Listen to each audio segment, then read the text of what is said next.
Uh, this is the Apologetics Academy. If you're joining us for the first time, my name is Jonathan McClatchy, and I host these webinars usually every Saturday. We do one a week, usually every Saturday. We usually host them at 8 p.m. GMT, which is 10 p.m. Eastern, but this week I couldn't do Saturday because I was at a wedding, so we're hosting it on Monday instead. And each week we bring in different scholars, experts, apologists, thinkers from across the philosophical and theological spectrum to present on topics of interest to Christians, particularly questions that pertain to the issue of whether or not Christianity is true. And then after having heard a presentation, we open up to open floor Q&A, dialogue, discussion, and debate. There's a number of ways that you can participate in the webinar. If you are joining us as a viewer today, you can participate in the chat window. You can please make sure that you select everyone as the recipient of your chat rather than just panelists. You can also just sit back and watch and enjoy, listen anonymously. You can also submit questions using the Q&A button on your screen, and you can also raise hand, and then I will promote you to be a co-panelist with our guest speaker and give you the opportunity to interact and engage with him. This week we have Josh Parikh, who is an Oxford student in philosophy. He's going to be talking to us about the problem of evil from a Christian point of view. The last one this year, the last session of the Apologetics Academy this year will be this coming Saturday, Saturday 17th. And we're going to be talking to Dr. Frank Turek of crossexamined.org, who's the author of a few books. He wrote I Don't Have Enough Faith to Be an Atheist, co-authored with Norman Geisler. He's also written Correct Not Politically Correct, How Same-Sex Marriage Hurts Everyone. He wrote Legislating Morality. And most recently, he's written a book called Stealing from God, Why Atheists Need God to Make Their Case. And he's going to be presenting on the subject of that most recent book, and that will be next Saturday, September 17th. And we're going to be doing that at 9 p.m. GMT, which is 4 p.m. Eastern, 3 p.m. Central, 1 noon Pacific. And then so that will round us up for this year. And then the first webinar that we're going to be doing in January of 2017 will be with Lynn Wilder, who's going to be talking to us about sharing the gospel with Mormons. She herself is an ex-Mormon and has actually written a book about her journey out of Mormonism. So back to today, as I mentioned, we have Josh Parikh with us, and he's going to be talking to us about the problem of evil. Josh, do you want to just introduce yourself and then get started? Sure. That I'm Josh. I'm a student studying philosophy, politics, and economics at Oxford. I have a special interest in apologetics, particularly philosophy of religion, and so kind of was made interested that I've kind of thought about apologetics for quite a number of years, and then got more interested in philosophy of religion in particular by William Lane Craig, and looked at his stuff, have looked quite in depth at philosophy of religion for a while, and kind of a year or so ago, just over a year ago, that I entered a essay prize on philosophy of religion, and the topic was the problem of evil, and have thought quite a lot about it since, kind of in a lot of ways, and we'll go through some of my thoughts. That I've read quite a lot of the literature in this area, that I know I look young, but it's I have thought about it, quite a lot. I'm going to just share a presentation with you, which is just, can you all see that? Is that all okay? Jonathan, is that okay? That's great. You want to start from current slide and do a presentation? Yeah, that's fine. I will just F5. Fantastic. So yeah, there we are. There is the problem of evil. So that's our topic today. It's a huge topic. I'm not going to be able to cover everything about this topic that's ever been said, because there is just so much that has been thought about for thousands of years. I cannot cover everything, and I don't want to pretend I'm covering everything. If you do have questions, do ask them in the Q&A. But yeah, that's the kind of topic, and that's where we're going from here. I'll just give a sketch of where we're going. So this is an outline. I'll outline what the problem of evil is, the different forms it's been, the ways it's been formulated, and how that's worked over time.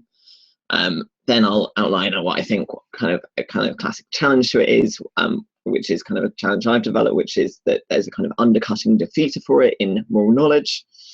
I'll explain that more in a sec. I'll give some explanations of evil, what are known as theodicies, and then I'll talk about skeptical theism, which is another response to the problem of evil. I'll talk about that more, which is the idea that there are some things we don't know about evil and that's okay. And then I'll offer some concluding thoughts.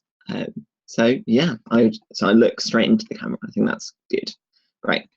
Some caveats that I do want to say. Some caveats.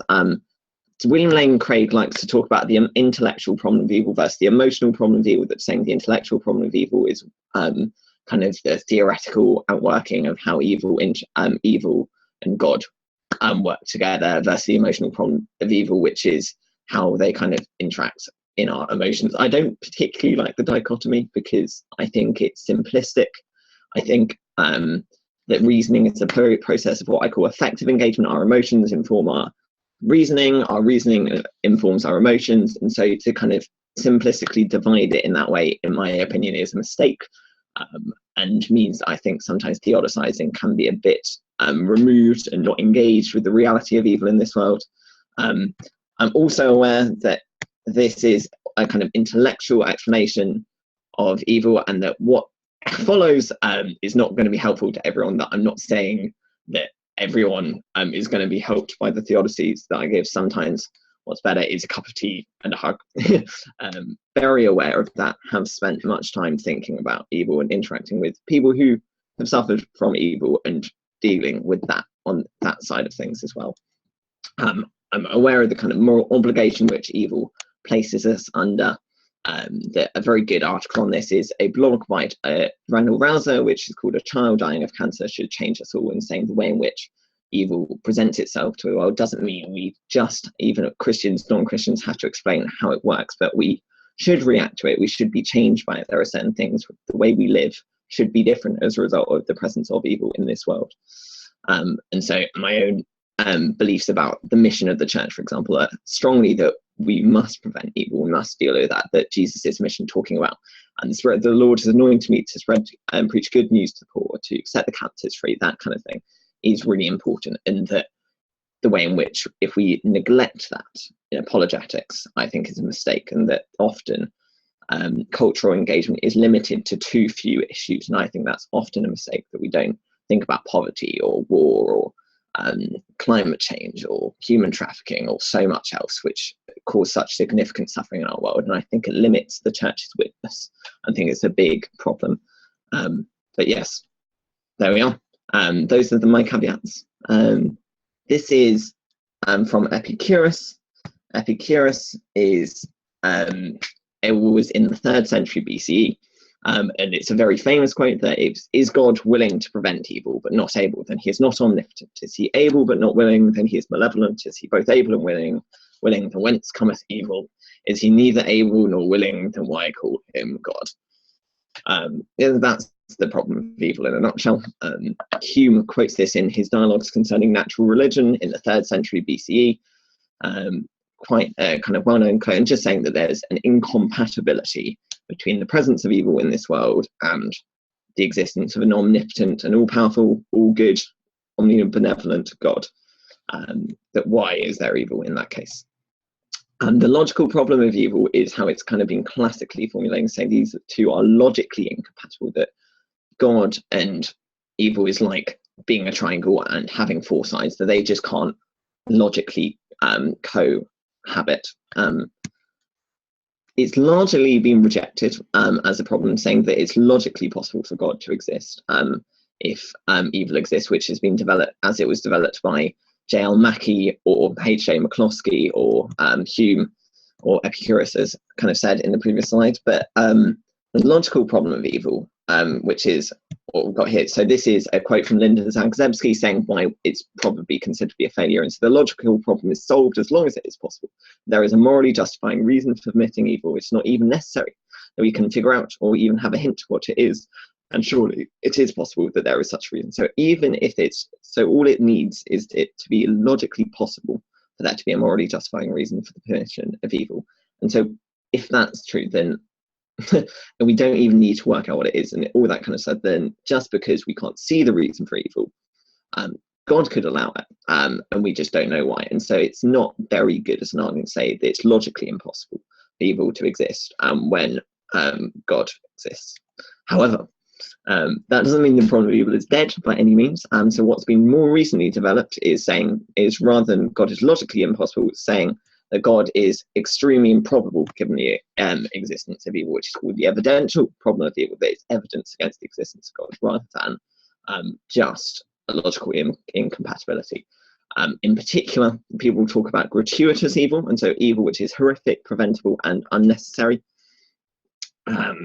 And there is plenty of that, or at least there seems to be plenty of that, and saying that the existence of particularly gratuitous evil is very good evidence against the existence of God, and therefore God does not exist. This is probably the most popular argument, or kind of, I say the strongest argument for atheism, certainly.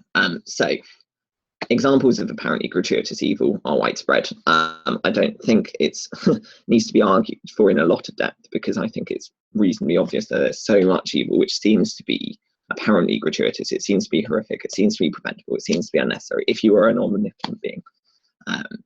So what are some of these examples? In the Brothers Karamazov, Fyodor Dostoevsky has a chapter, and he puts words in the mouth of Ivan Karamazov, the atheist brother, who talks about horrific cases of child suffering, a kind of boy who throws a stone at one of the dogs, and so the master sets out dogs on him to tear him apart, for example, or a girl who's kind of abused by her parents and kind of sat in a cellar late at night with excrement in her mouth. Not very pleasant. But just kind of some of the worst examples of child suffering, and saying that why the suffering of children, because that's so awful, that moral evil, that would you choose moral evil of that kind of awfulness. There's the rape of Nanking. This was during World War II. The Japanese invaded Nanking in China. 80,000 women were raped over kind of a matter of months, which is huge, and then people were subjected to the most horrific possible moral suffering. This is the Haiti, I think it might be the Boxing Day tsunami, I think, and the Boxing Day tsunami, kind of 200,000 people dying, really horrendous, so many deaths, lots of them children again. This is what's called natural evil as opposed to what's moral evil in the previous slide. Maybe some diseases, so the kind of magnitude of different diseases, so whether that's Ebola. This is the kind of example I've got here is dementia. I think dementia is particularly awful. Why dementia, if God is existing, that perhaps it's kind of logically possible, but it's kind of a pretty nasty thing. And finally, some kind of animal suffering. So this is that William Rowe, in his paper, The Problem of Evil and Some Varieties of Atheism, famously talks about a faun who's in a forest, and he's burning to death in a forest fire and dies over a matter of days. And it's very painful, and he just dies, and no one sees it. Why would God allow that kind of thing? Because that kind of thing is quite plausible that lots of those kind of things have happened in our world. So why did God allow the process of evolution, for example? Why does God allow species extinction, which is going along at the moment? So those are some examples of apparently gratuitous evil that's really horrendous. So if we want to steel man arguments and represent them in their strongest light, these are some of the worst examples of evil. So those are the kind of things that God really, really should be preventing. And I think we should admit some of the intuitive force of that. I don't think it's wrong to admit that there is an intuitive force that we really feel that God should be preventing these kind of things. That if I were in that position, I really would have prevented dementia or wartime sexual violence or whatever. There's been a lot of philosophical rigor at developing this argument and making sure it's stronger over the past 20 years or so. So some notable examples of this is William Rowe's The Problem of Evil and Some Varieties of Atheism, which I mentioned, kind of the first example of the evidential problem of evil in modern times. This is Paul Draper, his paper, Pain and Pleasure, an Evidential Problem for Theists, and he advances an explanatory argument from evil, focusing on the role of biological pain and pleasure, and saying that given if you're comparing theism with what he calls the hypothesis of indifference, then the hypothesis of indifference explains the randomness of biological pain and pleasure much better. This is Michael Tooley, he's got a 1991 paper, The Argument from Evil. He's also developed a new essay, Standard Encyclopedia of Philosophy article on the problem of evil, saying that the existence of certain concrete evils and their wrong-making properties are particularly awful, and therefore God does not exist. And finally, here is Robert Bass, and he develops a Bayesian argument from evil, and saying that the existence of so many gratuitous evils or inscrutable evils that we can't see the reason for, it's very good evidence that there's at least one gratuitous evil. If there's at least one gratuitous evil, then God does not exist. So here's kind of one classic. This is my formulation of the evidential problem, which is kind of drawing on some of these papers. So if God exists, then gratuitous evil does not exist. We perceive many examples of apparently gratuitous evil. We're justified in inferring from these that gratuitous evil exists. Therefore, God probably does not exist. That's what the evidential problem looks like. Try to show that, look at kind of the strongest way in which we can develop that. I don't think that I'm strawmanning the problem of evil in any way there. So that's what the evidential problem of evil is. There are lots of variations on that, which I mentioned, but that's what it looks like. So as a Christian, I'm still a Christian.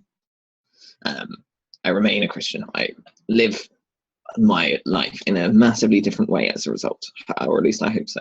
And why am I still a Christian, given the existence of this argument? So I'm going to then look at 3 areas of response to the argument, why I don't think it's a success. So this is a very well-known quote from C.S. Lewis from, I believe it's Mere Christianity. And so he says that my argument against God was that the universe seemed so cruel and unjust. But well, how? And I got this idea of just and unjust. A man does not call a line crooked unless he has some idea of a straight line. What was I comparing the universe with when I called it unjust? So he's saying that the existence of a moral standard is evidence that God exists, and given the existence of that kind of moral standard, we can't run the problem of evil as an argument unless God exists.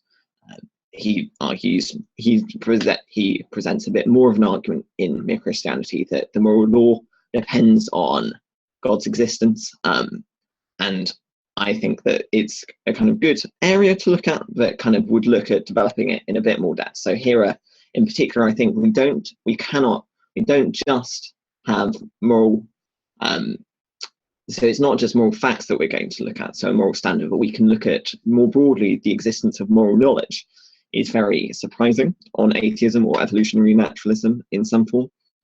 That given that surprise, then if theism explains this so much better than naturalism, then before we even get to the problem of evil, we can't, then we must accept theism over naturalism. So that's a problem.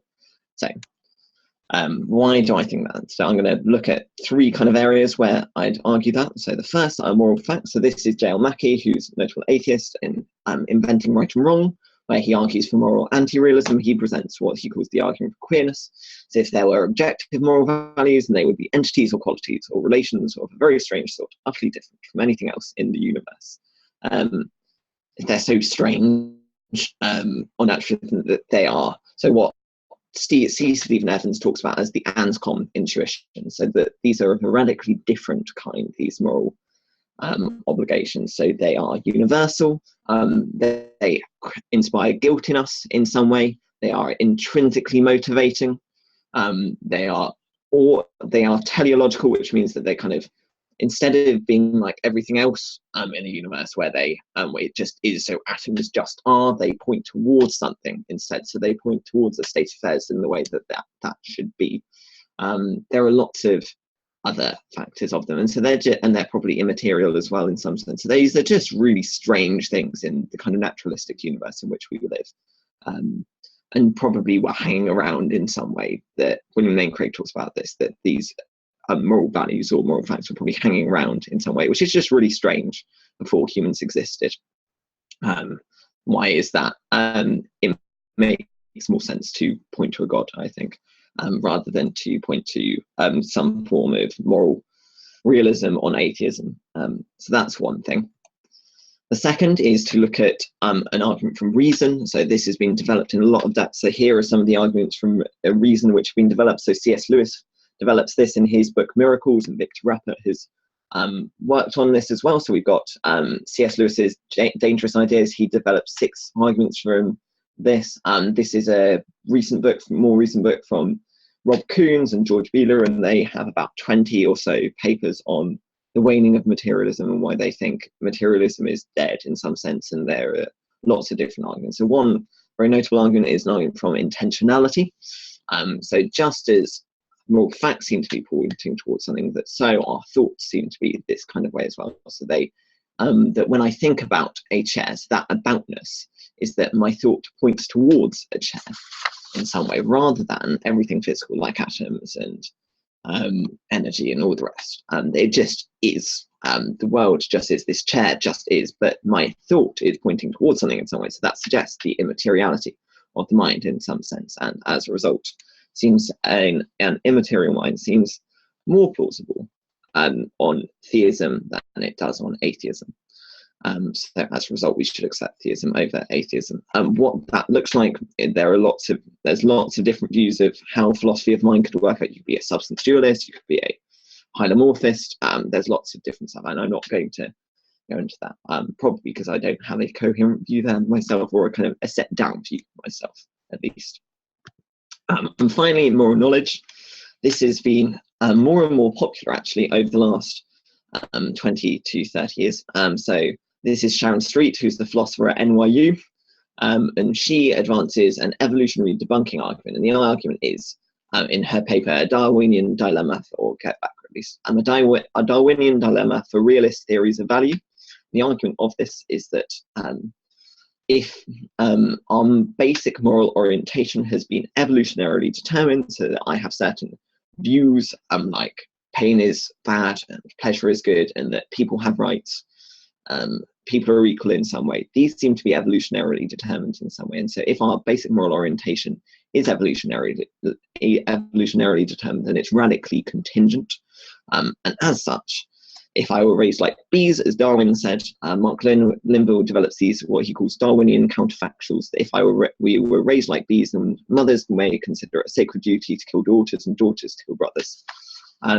We might develop the kind of the evolutionary debunking argument in another way, saying that we need an explanation for the existence of a reliable moral intuition, and that a Darwinian explanation for the results of our for the reliability of our moral intuition, given the complete difference of our moral intuition, is not going to be sufficient, rather than saying that there is a subtle difference there. And those are just kind of two ways. So saying that because of evolution, the way in which our the evolution cannot explain the existence of our moral intuition, because it's just so contingent, it could go out any way or at all. And as such, we shouldn't expect an explanation from that, and that would seem to point to something needing to guide the process, and that something may well be a god. If that's the case, if we need a god to explain moral facts, intentionality, moral intuition, that means we need God to explain why we think dementia is bad, or why we think we should prevent dementia at least, or God should prevent dementia if he has the opportunity to do so.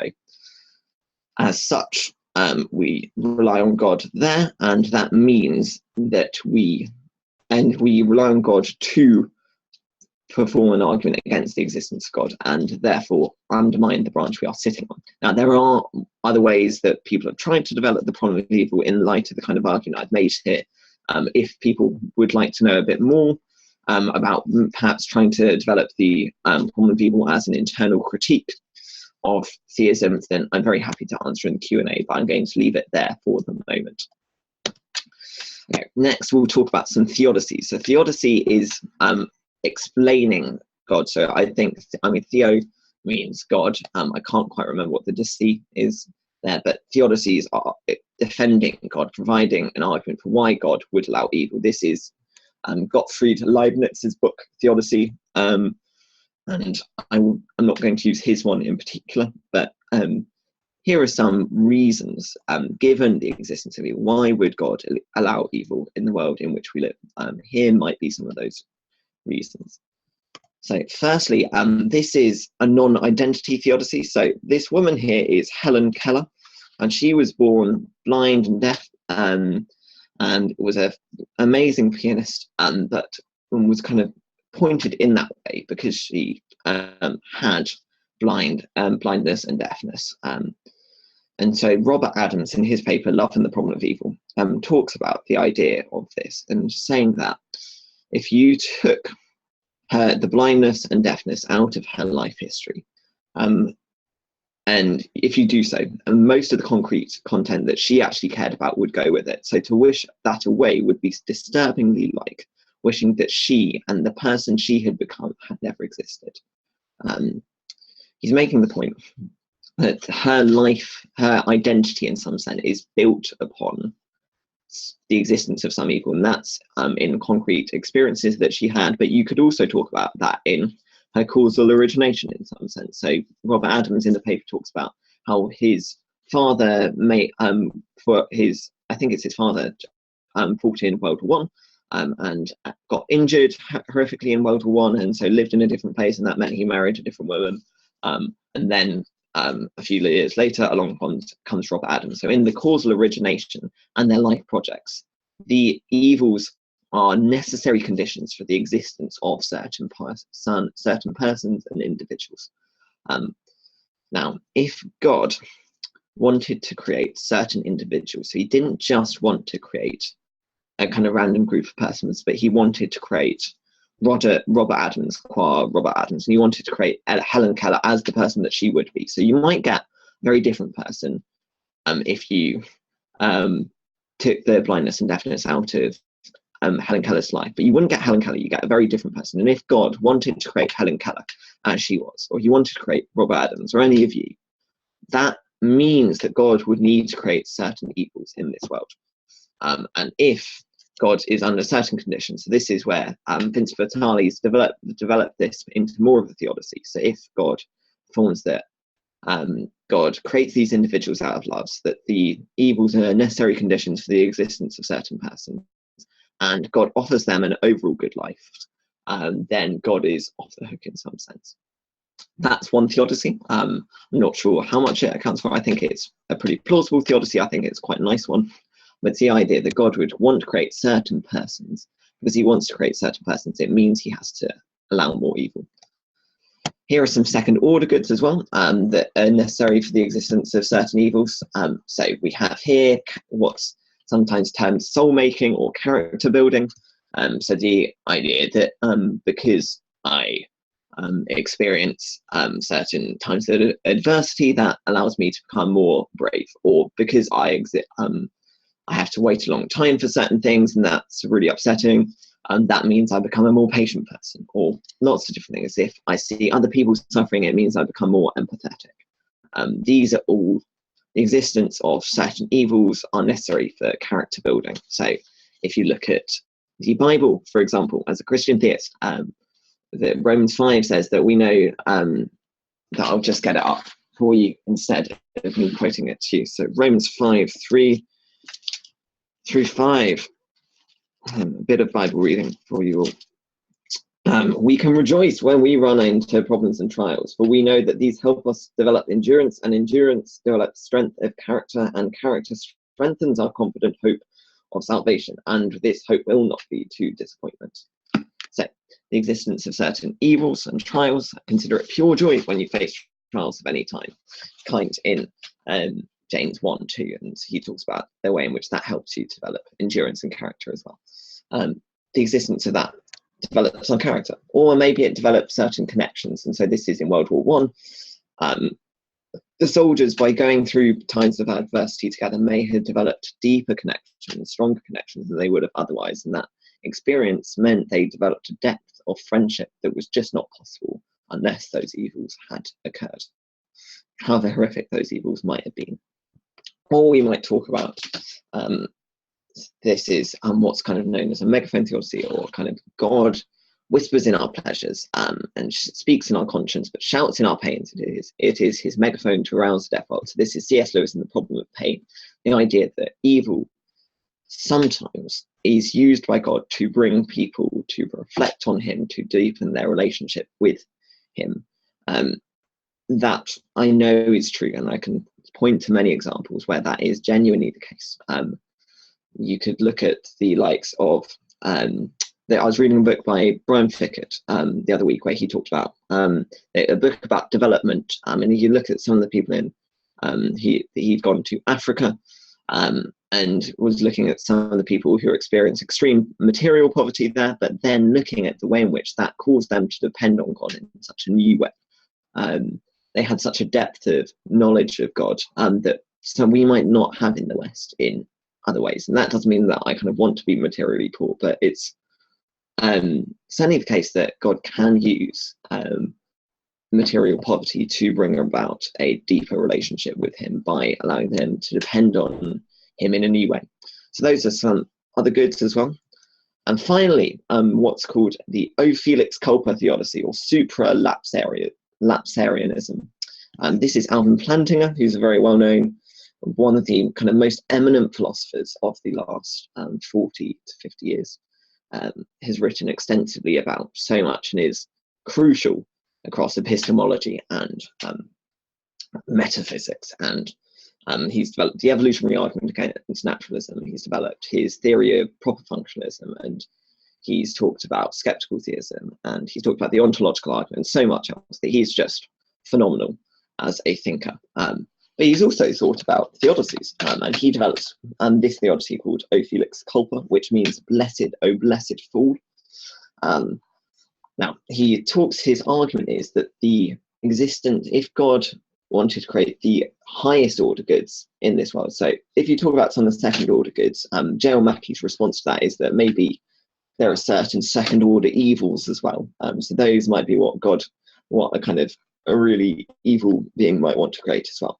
And the response to that is that, well, maybe there's a kind of highest order goods that God could create, and those would be the kind of things, and that these second order goods might be great, but the highest order goods mean that we know we're in the kind of greatest possible world, and these great higher order goods are what evils are ultimately necessary for. And so the O Felix Culpa theodicy is saying that the goods of incarnation, atonement, and restoration depend on the existence of evil, and because these are the very greatest goods possible, that means that God would create evil. In fact, we should expect God to create evil, because he would want to actualize incarnation, atonement, and restoration of humanity, or some beings in some sense. So this is his quote from this article. Jesus Christ, the second person of the divine Trinity, incomparably good, holy and sinless, was willing to empty himself, to take on our flesh, and become incarnate, to suffer and die, so that human beings can have life, be reconciled to the Father. But in order to accomplish this, he was willing to undergo suffering of a depth and intensity that we cannot so much as imagine, including even the shattering climax of being abandoned by God, the Father himself. My God, why have you forsaken me? Could there be a display of love to rival this? And so because this is such an amazing act of love that Christ shows on the cross, and the kind of glory of the resurrection and the restoration of all creation that will come in the new heavens and the new earth, where there will be no more pain, no more suffering. Such a great good that God would create a world where suffering existed to allow the existence of this. Now, I think it's a quite compelling theodicy as well. Now, I mentioned a couple of theodicies, I mentioned some responses. You may still think of certain evils and be wondering that I haven't answered them completely. So maybe you think there are certain evils which are just so awful that the theodicies I made just aren't good enough. So, for example, a kind of horrific rape and murder of a child. Or maybe you're worried about the magnitude of evil. You think that maybe I've accounted for the existence of evil, quite evil, but not the kind of huge magnitude of evil in the world in which we live, the kind of its intensity and the number of people who suffer. Well, maybe you're worried about the distribution of evil. So you're saying that, okay, you can account for the existence of evil, perhaps if it were more biased towards adults, but why is there so much suffering among children and animals, for example? So those might be some of the responses to give. I'm not saying those are good arguments. I'm not sure they are, but they might be. I'm not sure. I just don't really. I suspect they're not. But even if you just see there are certain things that you just don't see a reason for. So this is what's called the No Seeum Inference. And so there are certain things I just don't see the reason for. Because I don't see the reason for it, that means that I'm not going to accept that God exists, because if God existed, then I would be able to see the reason for evil in some way. So we've got a child looking through a telescope here to demonstrate this in quite simply. Now, there are good No Seeum inferences. The No Seeum inference, I draw this terminology from William Rowe, that he talks about this. There are good No Seeum inferences. So I look at the fridge, I look through the fridge, I can't see that there is milk in the fridge. There is no milk in the fridge as a result. That's the inference I make. That's a good No Seeum inference. I can say, as a result of that, there really is no milk in the fridge. I look at this room. I look around. Can I see a pink elephant in this room? No. If I can see a pink elephant, if I could see a pink elephant in this room, I would see it. But because there is no pink, I can't see a pink elephant. Therefore, I'm going to infer that there is no pink elephant in the room. That's a good No Seeum inference. That's probably correct. Yeah, so those are good No Seeum inferences. So I don't want to say that all No Seeum inferences are bad inferences, but there are bad No Seeum inferences as well. And so here are some which I think are bad No Seeum inferences. So if you look at the number of dots, this is a load of dots here. Apparently it's the first 4 million digits of pi, I believe. But suppose I didn't tell you that. And it's kind of in dots, and so it's artistic. Suppose I didn't tell you how many dots there were. I can't remember. I might be wrong. But suppose that you were asked, okay, how many dots are there here? Are there 40,000? Are there 400,000? Are there 4 million? Or are there 40 million? So would you have a great guess if you were just told to try and say that? No, I wouldn't be able to do that. And so if I say, okay, I can't see the difference between these, therefore there is no difference between these, and therefore it's not any of these, that's a bad inference. So just because I can't tell, just because I couldn't tell whether it's 4 million digits of pi or not, or 4 million dots, that doesn't mean that there aren't 4 million dots there. It's just that I don't have the capacity to make that distinction. Or if you look at these Chinese characters, can you tell me the meaning of these characters? No, if you can't speak Chinese, at least I can't. If anyone here can, that's great, please do so. But suppose you're like, think of a language you don't know. I chose Chinese characters because I don't know the meaning of these. Suppose I ask you art, so therefore if you can't see the reason and the meaning of these Chinese characters, therefore there is no meaning to these Chinese characters. Is that a good inference? No. There are certain limitations on my knowledge, because I just don't have all knowledge, and therefore that's why I don't know the meaning of them. So that's not a very good No Seeum inference either. We've also got over here we have a party, so probably a surprise party. That if I can't see suppose I didn't get an invitation to my own surprise party, does that mean I'm not going to have a surprise party? No, because if I had the surprise party, then I wouldn't expect that I would get an invitation to the surprise party. So again, it's a bad No Seeum inference, because I wouldn't expect to see an invitation to a surprise party, even if I were having one. It's just not a good inference. Now, these are deliberate examples, because these are what's called the skeptical theism literature. These are all quite classic examples of why, if I can't see the reason that a certain evil exists, or the distribution of the evil is the way it is, or the magnitude of evil is the way it is, I shouldn't expect that, even if I can't see that, that doesn't mean that God doesn't exist at all. So this is William Wilson's article, The Inductive Argument from Evil and the Human Cognitive Condition. He says that he looks through a load of different theodicies, some which I've mentioned today, and says, there are just certain limitations on my knowledge that I wouldn't be able to tell whether this theodicy is successful or not. And Greg Welty talks about this as well. That doesn't mean that these theodicies aren't successful. It just means I've not got the capacity to distinguish here. There's Kirk Durston's article, which is the consequential complexity of history, I believe. And his argument is that history is just so complicated. There is so much complexity that how everything's going to work out in the end. Given that even though evils might seem gratuitous, that it's the consequential complexity of history just means that I just wouldn't be able to tell if these evils are gratuitous or not. And so because of that, I just can't tell. And as a result, I'm that a no seeum inference, again, is bad. And finally, we have a paper from John the Pope, which I think is fantastic. And he advances with, these are kind of negative versions of skeptical theism, saying that I have certain cognitive limitations and therefore God does not exist. But if we talk about positive skeptical theism instead, saying there are certain reasons we can see that God wouldn't reveal the reasons for evil to us. So for example, if God wanted to develop character in us, then he might choose to not reveal the reason for evil, because that wouldn't, then our character would be developed in a different way. Or suppose we were just too immature to get the reasons for evil, and that we would resent God if God gave us the reasons for evil.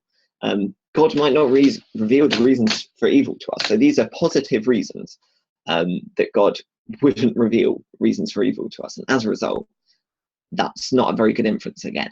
So these are just examples of no seeum inferences. And all of it, it's a cumulative case here, that I've got a cumulative response, that there are lots of different theodicies, lots of different versions of skeptical theism.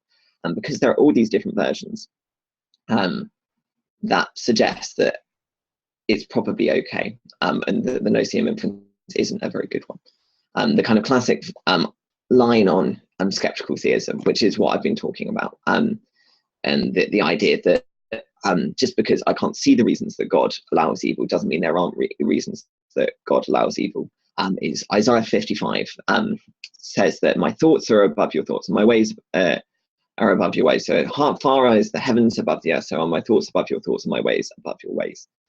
Now, talked about all of that. In light of all of that, you might have a question that, suppose there are all I can't see the reasons that certain evils exist. Can I know anything about God at all? That this takes various forms in this philosophical literature. But can I know the goodness of God? If I can't see why he allows so much evil, can I really know that God is good? Or suppose can I know that I have moral obligations? Or can I know that it's all going to be okay in the end? Can I know that God's not lying in the Bible? How do we know that we can trust God, given all of this evil that we can't explain, or the distribution, or whatever? It's a very serious question, and I do take it seriously. My own response, there are lots of different responses to this question. My own response is to look at the cross. And the cross is, in my opinion, one of the worst evils that you could think about.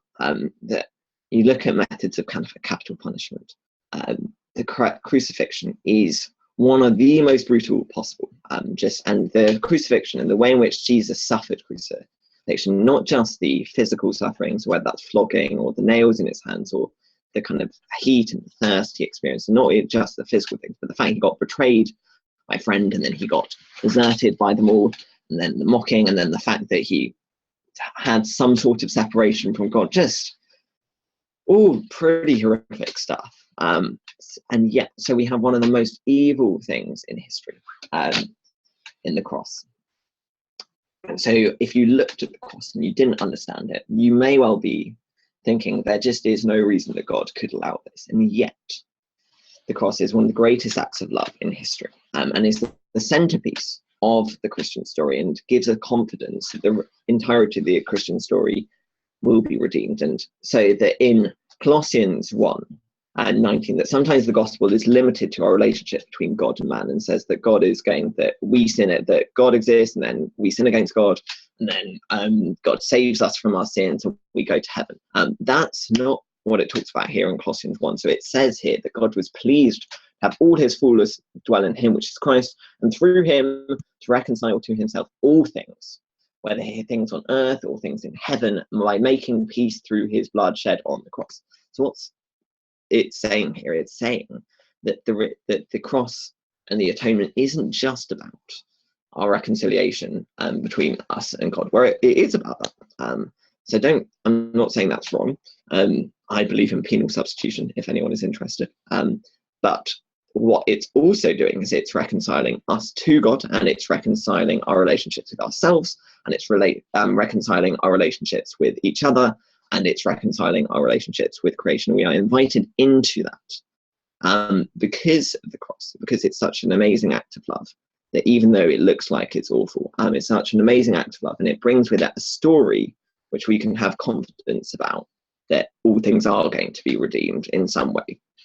Because of that, we can really have confidence that evil will be dealt with, however awful it is, however awful it seems. And that's how it will work. And so even though we might have worries that, can we really trust God? The answer is Jesus died for us, showed us love on the cross, and in the resurrection he was vindicated, or he was vindicated, he shows us a foretaste of the future, and shows us that he is vindicated, and that we can have confidence in him forevermore. So yeah, there we are. Those are my thoughts on the problem of evil. There we are. Jonathan, I will just be a second. I'm just going to go that I'm bursting for the loo. I will be back in a minute, but do have a quick combo there. I'll be a second. Great. Well, thank you, Josh. This is the interactive portion of the program. If you would like to interact with Josh and ask questions, make comments, express disagreement, then simply click the raise hand button, and I will promote you to be a co-panelist with our speaker and give you the opportunity to interact. If you would like to submit questions anonymously, just hit the Q&A button, and you can type in a question in text form that way as well. So if you have a question, just raise your hand. And meanwhile, we'll wait for Josh to return.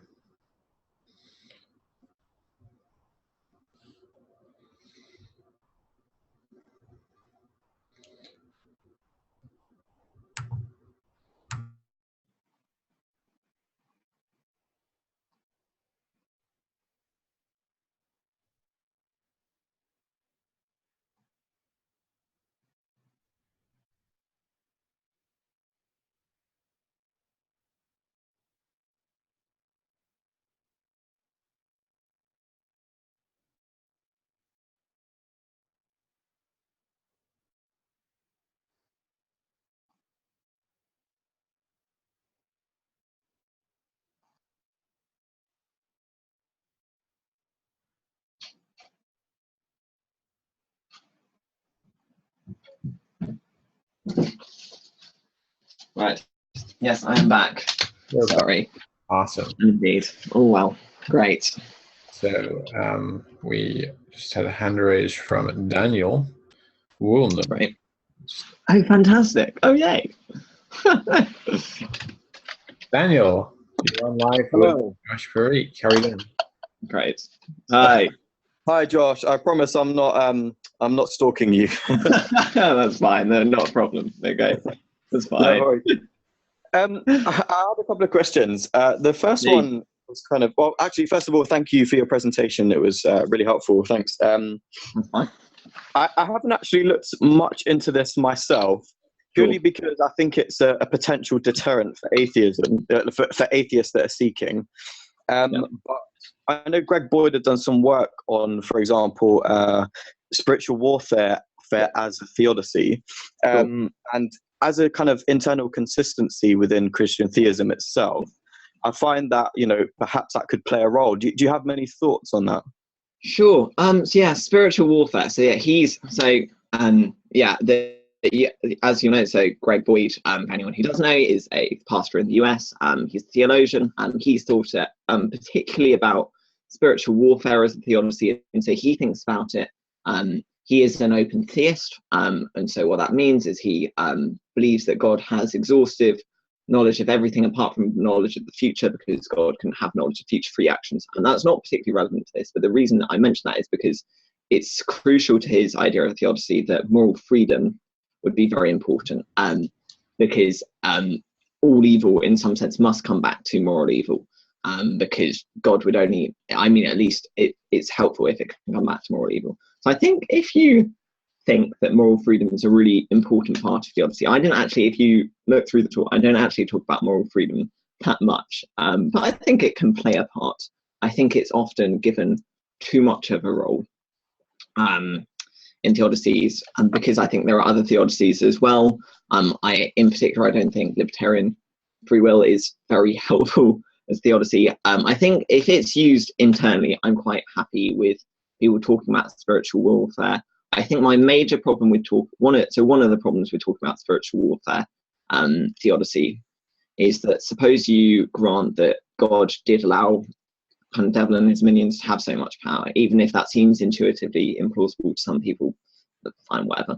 My bigger problem is it doesn't seem to provide a reason why God would allow that evil. So suppose God it gives an explanation of God, how God allows evil, but I'm not sure it gives a great explanation of God, why God allows evil. And maybe the answer would be a bit like the free will defense, that people would say, oh, but it's because free will is such a great good. But if evil is really awful, so thinking of if the kind of devil and his minions are being given all these powers of horrific diseases, so or given the powers of dementia or tsunamis and all the rest. So these are really awful things.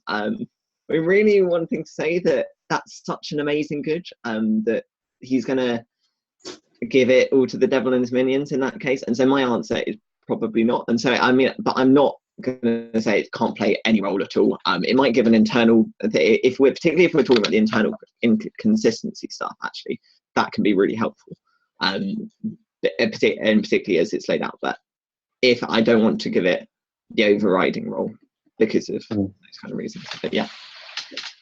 No, fair. I was thinking, because I haven't done much reading on it purely because of that. Like, I haven't given it much attention because, for an atheist who's probably seeking, the last thing they want to hear is, oh, there are potentially demons running around with free will, etc. I suppose another question I had was, I'm not sure, and this probably plays a role, obviously, because Greg he's an open theist. Right. Do you think Molinism kind of plays a role in your understanding of the problem of evil, insofar as, the subjunctive conditionals and understanding, I don't know, almost some kind of divine utilitarianism, that God can see every single possibility and actualizes the world in which maximizes good and minimizes evil?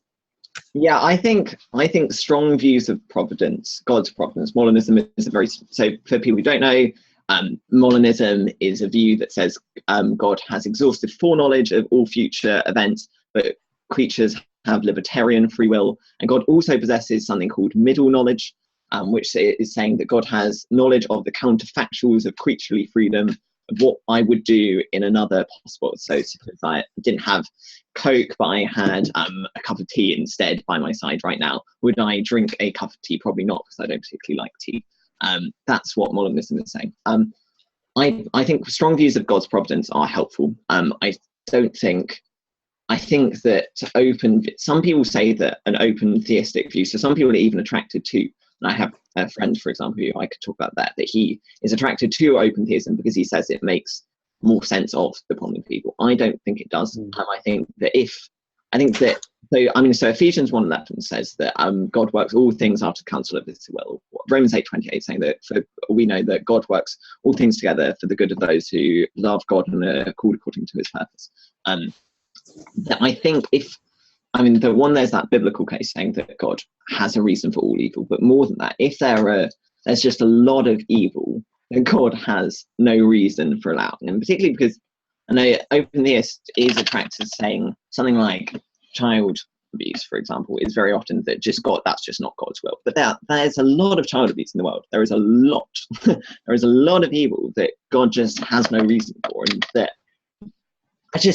what does that do to our, and if there is so much evil now that God has no reason for, that just couldn't prevent for some reason, that I think one problem is that can we have confidence about God's future ability to deal with suffering? How can we have confidence there really will be no more pain and no more suffering? Maybe God just doesn't have the power to do it.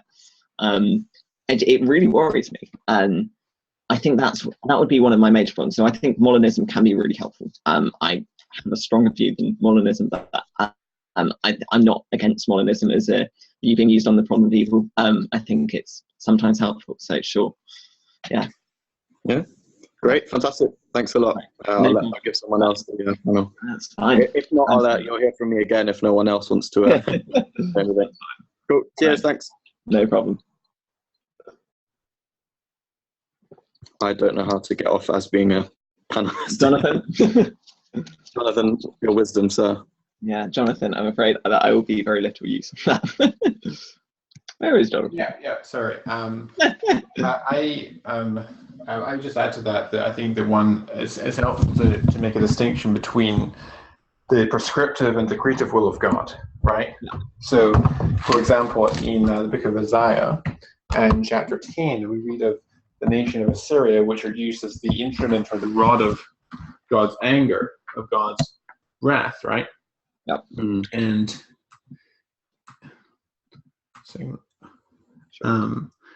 we read in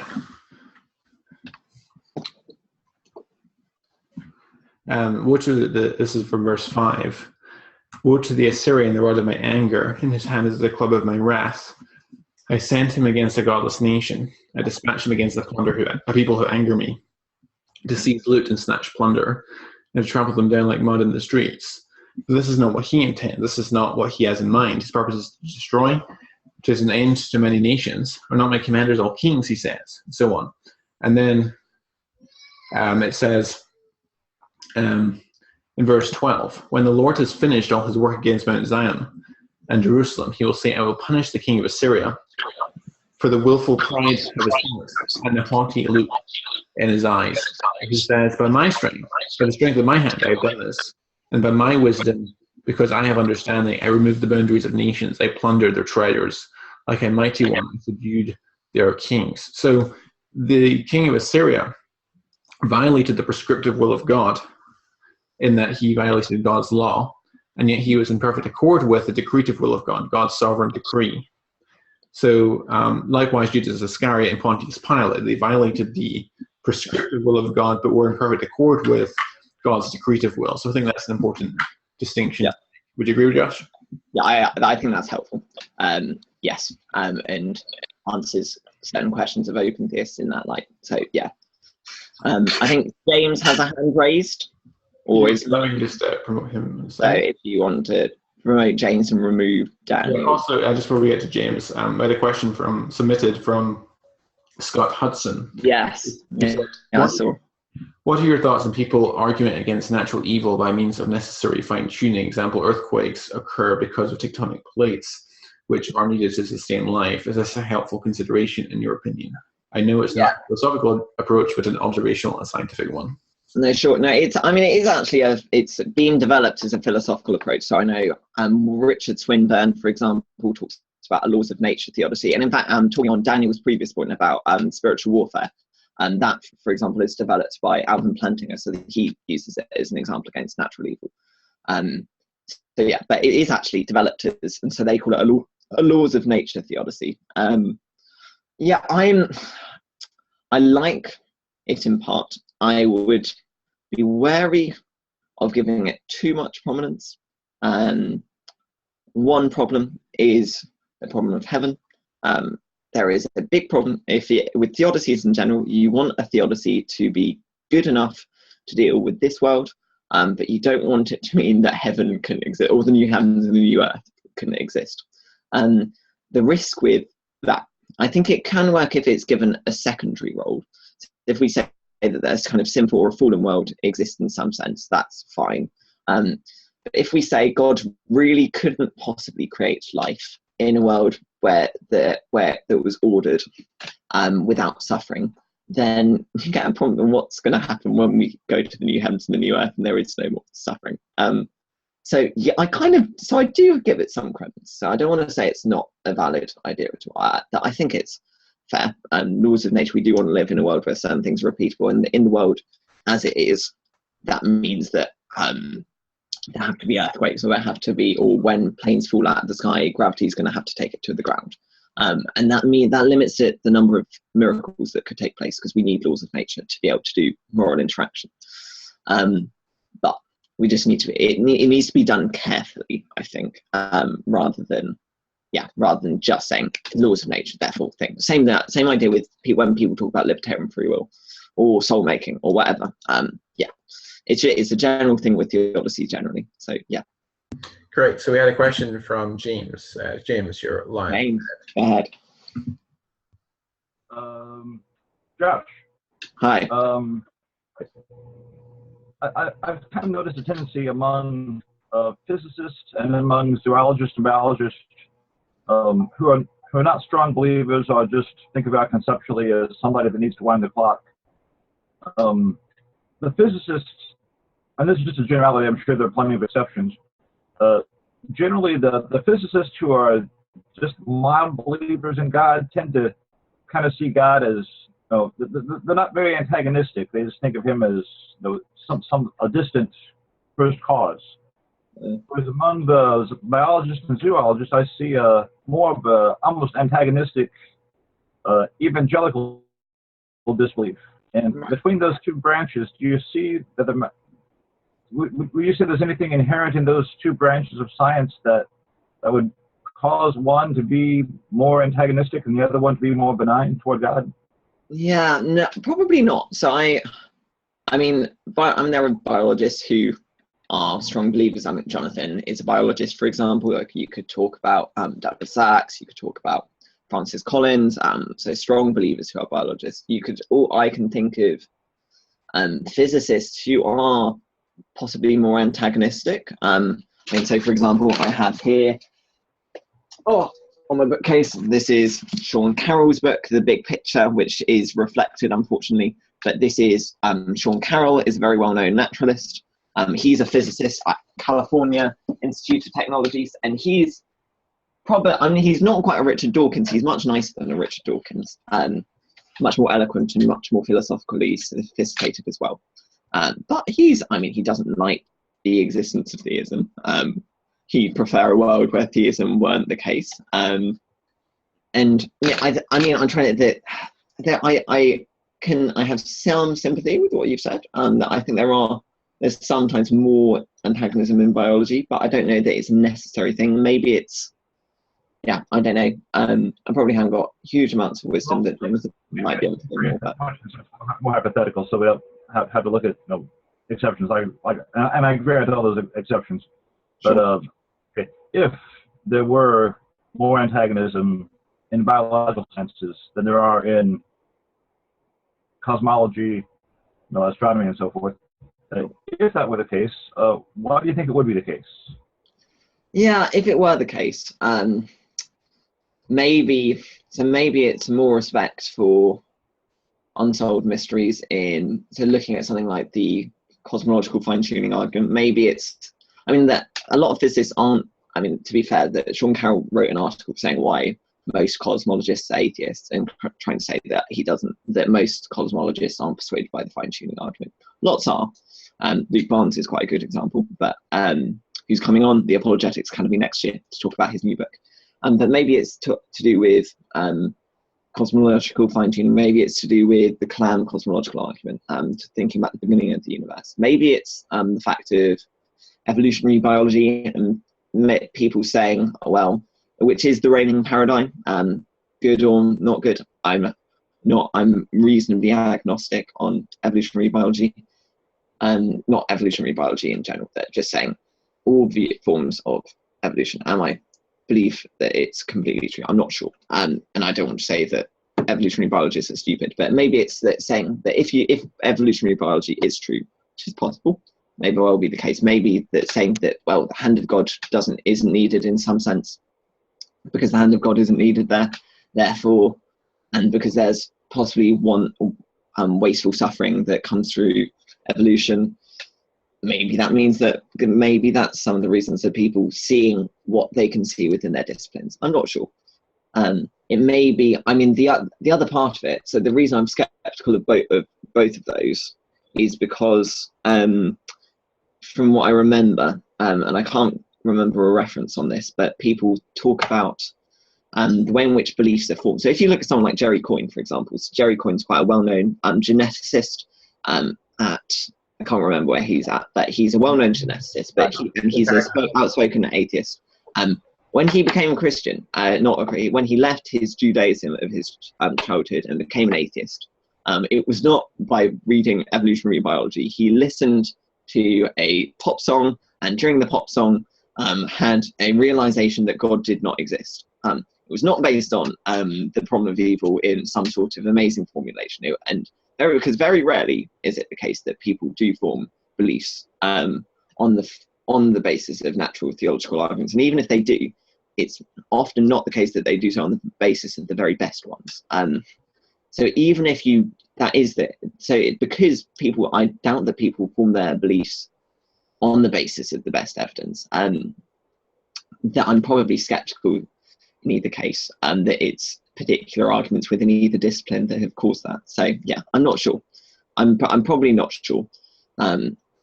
ID versus evolution is another story. And Jonathan has lots of great people on here, and Zach Moore will be on here next year, and Paul Nelson and Jonathan Wells as well. So any thoughts, Jonathan? On evolutionary theory? Not on evolutionary theory. I think there are loads of thoughts on evolutionary theory. On biologists versus physicists. On biologists versus physicists, I haven't interacted with enough people on this topic to be able to give you statistics. And I haven't seen any statistics on it, so I wouldn't comment on it. Sure, fair enough. That's sensible. Okay, so we had. Go ahead. Any other thoughts, James? Or just one thought that maybe the cosmologists have a bigger appreciation of how big the fridge is that they're looking into. Yeah, quite. and also the biologists tend to take personally some of the suffering that they observe in nature. They look at the cheetah catches the gazelle, and that's great for the gazelle. I mean, great for the cheetah, but the poor gazelle, why does it have to suffer so? And then it goes right on down to the level of parasites. Why do parasites have to work so efficiently and cause suffering? So the biologists, I think, tend to look at that, and they see the machinery, but they translate that more into the level of suffering than a cosmologist would. Maybe. Yeah, not sure. That might be. The biological sciences are closer to the experience of suffering. Possibly. Yeah. I think that's possibly the case. Yeah, I think it probably. I think that I wonder. So I probably want to know. So I've done some political sociology as well. So I would, before making large comments on what's the kind of cause of what, I probably want to know if there is a significant difference between physicists and biologists. It may well be the case there isn't. That our intuitions on these kind of things are often misguided, which is the kind of that we can post hocly rationalize it. But yeah, I don't know, basically, is my answer. But yeah, thanks for the question. Thank you, James. We had a question submitted from Chris Klaus from Canada. Says, thank you for the presentation. I've noticed that atheists seem to blame God for everything they deem evil. Does a Christian have to address everything an atheist would say is evil, or would Christians only have to account for anything an atheist would say is evil within our scriptures? Oh man. Yeah, I mean, it depends what you mean by have to. Do I have to? I mean, yeah. Does everyone have to do apologetics? I don't think everyone has to do the kind of, or at least, does everyone have to do the level of apologetics that is going to happen on the Apologetics Academy to be a kind of good Christian? No, absolutely not. The Apologetics Academy is great for kind of raising the thing of the church, and I'm really pro that. But do we all need to be doing this level of apologetics? I don't think so. Other people are welcome to disagree. But but I mean, the question is have to. That's one kind of interpretation of have to. Another point is that if we're looking at the problem of evil as it's phrased, it depends how the problem of evil is phrased. There are different. People tend to take the moral objections to the Old Testament, for example, and the problem of evil as separate arguments, and I think that's a good thing, because I think that's often helpful, because they're built on different premises. One is the existence of evil as it is in our world, and you could never look at a Bible in your life and you could still say, no, God doesn't exist on the basis of something outside the Bible. So I tend to treat them separately as arguments, and I think probably most people would as well. But there's useful thinking that happens in both areas. So, for example, if you read Richard Watson's An Apology for the Bible, which is in response to Thomas Paine's The Age of Reason, he points out that if people are worried about in the Old Testament where the earth swallows up, or God seems to swallow up certain people in the earth, he's responding to Thomas Paine, who's a deist. Why are you worried about the fact that the ground seems to swallow, God seems to do that in the Old Testament, and then you're not worried about the fact that there are earthquakes in the world as it is? And so if so that's one problem. There is interaction, but yeah, I'm probably not clear enough on what's meant by the question. But I think, ultimately, if we want to say that ultimately we have to deal with every objection that is brought up, if we want to say, or we should want to deal with every objection that's raised. How we do so might be different in different cases. Yeah, and I would also say, this is something I often say to Christians who are struggling with intellectual doubts, is that there's no shame in having unanswered questions, right? And having unanswered questions, every worldview is going to have some level of unanswered questions. Right. And having unanswered questions does not rationally warrant exchanging your worldview for another worldview that opens up even more unanswered questions, namely in this case, atheism. So, cool. I don't think that we necessarily have to have an answer for every single question. I think we just need to show that, on balance, the world and reality makes much better sense given a theistic paradigm than a non-theistic paradigm. Right.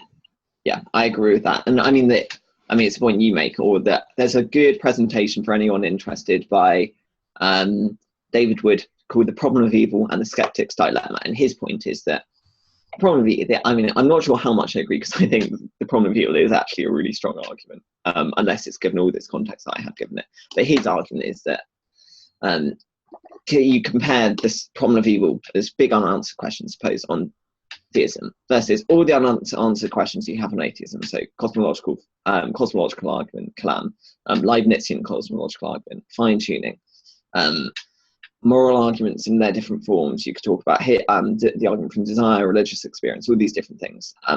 That's all way more unexplained than the evil. And so if you compare those, then that's the it just doesn't compare. That's one thing. Mm-hmm. I think another point that I'd make, in addition to the theodicies that you offered, is the fact that we, as people, think we want to see God riding in a white horse and eliminate all sorts of evil and suffering in the world. If that's the solution that we're offering, then the question is, well, who does he start with, right? Because we all we all have evil in our hearts, and we are all capable of inflicting suffering on others. Yeah, that's a good point. So does he start with me? Does he start with you? And so when God in the Old Testament rides in, or sends the Israelites in to take out the Canaanites, the Amalekites, so on, and people complain and say that God is acting unjustly, then you can't have your cake and eat it too. You can't complain when God doesn't stop evil and then complain when he does. Right. That's an interesting point. And I think Kurt Durston has a paper, that's his argument for kind of justifying the kind of destruction of the Canaanites, is that God was preventing a gratuitous evil in the Canaanites. And so that's why God did so. It's an interesting point. I think that, I'd probably want to be careful if I formulated stuff in that way, but it's a point that the existence of sinners, how do you deal with the fact that we are sinners in some sense, and that we do continually do evil? Because if God was to exercise his justice perfectly, then who could stand? It's only in view of the cross of Christ that we can actually be reconciled to a holy God, and we can enjoy fellowship with him forever. Sure. And the greatest act of divine violence is not in the Old Testament, but in the New Testament, and that is the cross of our Lord and Savior, Jesus Christ. Right. Scott Hudson asks, does the pairing of an argument of divine hiddenness with the objection of unnecessary evil give it more strength in a cumulative sense? Considering one could say not only is this evil apparently necessary, but God chooses not to act in some way to show why or to comfort, is he obligated morally in some way to do so? This is a fascinating question. Yeah, I mean, so the argument from divine hiddenness is saying that God does not reveal him. The existence of non-resistant non-believers, which another time I'd be very happy to spend an hour on. The existence of non-resistant non-believers is evident against the existence of God, because if God existed, then God would be perfectly loving, and a perfectly loving God would always be open to a relationship with any non-resistant non-believer, and therefore there would be with any finite person, and therefore there would be no non-resistant non-believers, but there are non-resistant non-believers, and therefore God does not exist. Hiddenness has a broader sense, and the specific sense is that if you look at the existence of a lot of sufferers, sometimes they just don't have God comforting them, or they don't feel like God is comforting them, or they feel the dark night of the soul in that sense. A really interesting example, so a famous-ish example of this, there's a film coming out very soon called Silence, that some of you might have seen it, and with Andrew Garfield as the main protagonist. It's based on a book by Shusaku Endo, and it's talking about a priest who goes to Japan.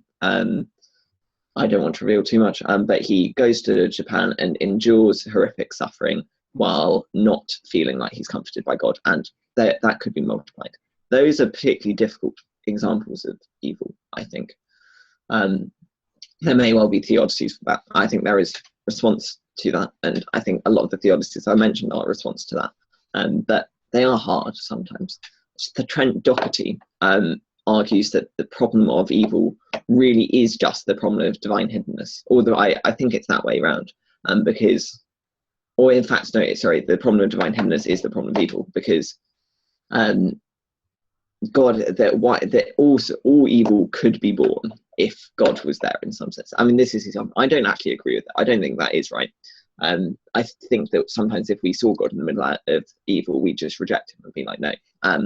But his argument is that when Stephen was stoned, however horrible that was for him, Stephen was fine with it because he saw God, and that was fine. So yeah, it might be. The flip side of that is that yeah, right. Sorry, but the flip side of it is that when you do see people who experience God during suffering, you can't. It's having your cake and eating it. I think the existence of people who do experience God during suffering is very powerful, actually. So, for example, a woman, Helen Keller, died last week, and she talks about being in the Democratic Republic of Congo, and she was raped on this kind of night in the Democratic Republic of Congo, but she experienced God in a profound way during that night, and however horrible it felt, she describes the experience. I think religious experience is a good argument for the existence of God. Now, this might put qualifiers on the argument from religious experience, but I don't think it puts huge qualifiers. But just because I don't see one day walking down the street, I don't see a red pen, doesn't mean there's not a red pen. Person does see a red pen. I think it's much more interesting the fact that one person perceives an absence of red pens. Similarly here, I think that it's much more interesting when people do have found religious experiences. Sometimes in the midst of suffering, this is a good example. Stephen being stoned is another example. Maybe, yeah, and that you could multiply examples of religious experiences. Hundreds of millions of people claim to witness miracles, and I think those are often more interesting. And this is another kind of facet that of the problem of evil and the problem of hiddenness, is that I think they are understated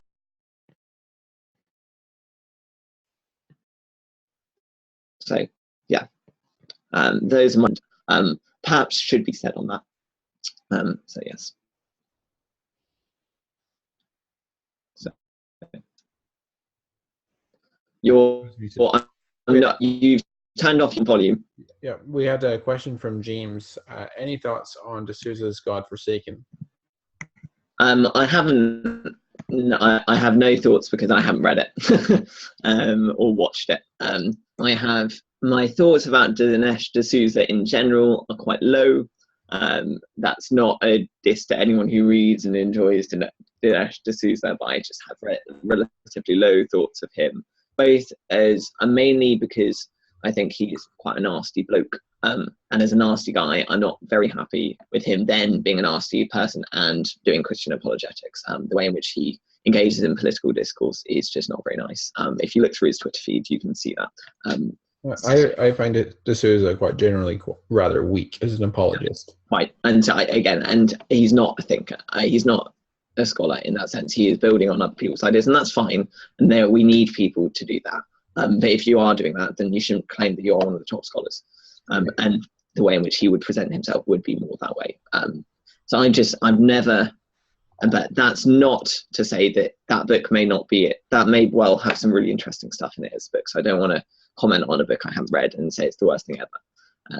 And I also wouldn't want to say if you found it helpful, then that's not then you were wrong to find it helpful. It may well be helpful in some senses, but I do have caveats on him as a person. And if I were recommending books on apologetics, I would run a million miles from Dinesh D'Souza and point to several other books which have been written by nicer people. He's also a Roman Catholic, which is. Oh, is he? I didn't know that. Yeah. Interesting. Oh, okay, fine. James says in the Q&A, read it. It's quite surprising. Okay. Okay, I'm sure it is. Oh. Daniel will know. I might as well ask on here. I was wondering if you could comment on your response on the internal inconsistency response. You responded to Corey Markham that one does not get off the hook, so to speak, by turning the critique internally, because one must still answer to the existence of objective morality. Yeah. So Corey Markham, he's been on here a couple of times. He talked about the problem view and he's talked about objective morality as well. Yeah, I think Corey's wrong on this. That basically the answer is so. But to give a bit of context, I give this response to the problem of evil, saying that you need moral knowledge to run the problem of evil. Therefore, God, and therefore you presuppose theism to make the problem of evil work. However, the likes of Corey, who's an atheist, would say no, that's not true. I just need to say that you are claiming mutually inconsistent things, and so you are claiming that a God exists and you are saying that certain things are evil, and because you are making those joint claims, therefore the burden of proof is on you to reconcile the two claims that you have made rather than on Corey to say anything else. Now I think he's wrong because that Daniel might be able to give a bit more. I hadn't listened to my response with Corey in a while, so I can't remember what in specific he's saying. My general response is that in theism in general, you can claim what you like. That actually, I don't think there's any interest on theism just as theism, but on Christian theism in particular. There is a vast amount of evil predicted by the Old and New Testaments, and read Genesis, read Lamentations, just the kind of depths of suffering that go on in the Old and New Testaments. It's just extraordinary. There's some huge amounts of evil. And so the Christian is not claiming that there's not going to be evil or not going to be suffering in this world. They are absolutely claiming that kind of thing. Christopher McHugh, who's a bit of a weird philosopher and thinker, but he talks about what he calls the expectations defense to the evidential point of view. And he's saying that because Christian theism expects a huge amount of evil, then it's not evidence against Christianity. Daniel might be able to, if he can develop that in a bit more depth, then that's fine. I just can't quite remember. I think that that is correct. If there was no evil and suffering in the world, then Christianity is false. Right. So how then can evil and suffering be evidence against Christianity? I think that's the problem. There are interesting questions there. The interesting questions that are raised are about how do you then define goodness and love in terms of the Christian sense, and that's a longer conversation. But it comes back. The cross is the center of it all, and should be the center of it all. James is asking, any thoughts on the idea that suffering is intended by God to be a temporary catalyst towards an eternal good? Yes, I believe that's absolutely part of it. I believe will make it. Certainly the second order goods as they are phrased. Very often those are talked about in an eternal fashion in the literature. So, for example, connection building, when Robin Collins talks about it, talks about connections that will have eternal consequences. Or soul making is often talked about in an eternal sense, so saying that it's allowing for the development of certain virtues, and that's really important for our eternal state. So yeah, may well be, or if it's particularly if it's bringing people back to God, and the experience of evil if that causes people to rethink their faith or to rethink their kind of atheism or whatever. Yeah, absolutely. May well be a thing that God uses for eternal consequences. Sure. Absolutely. Any final questions before we wrap up? We don't currently have any hands raised.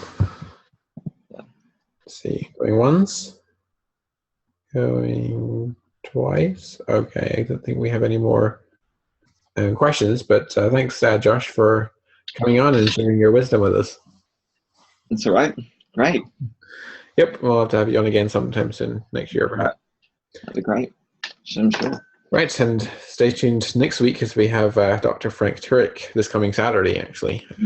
9 p.m. GMT, 4 p.m. Eastern, 3 p.m. Central, 1 p.m. Pacific. And he's going to be talking to us about his book, Stealing from God, Why Atheists Need God to Make Their Case. Right. So I'll see you guys all next week, or this coming Saturday. Bye for now.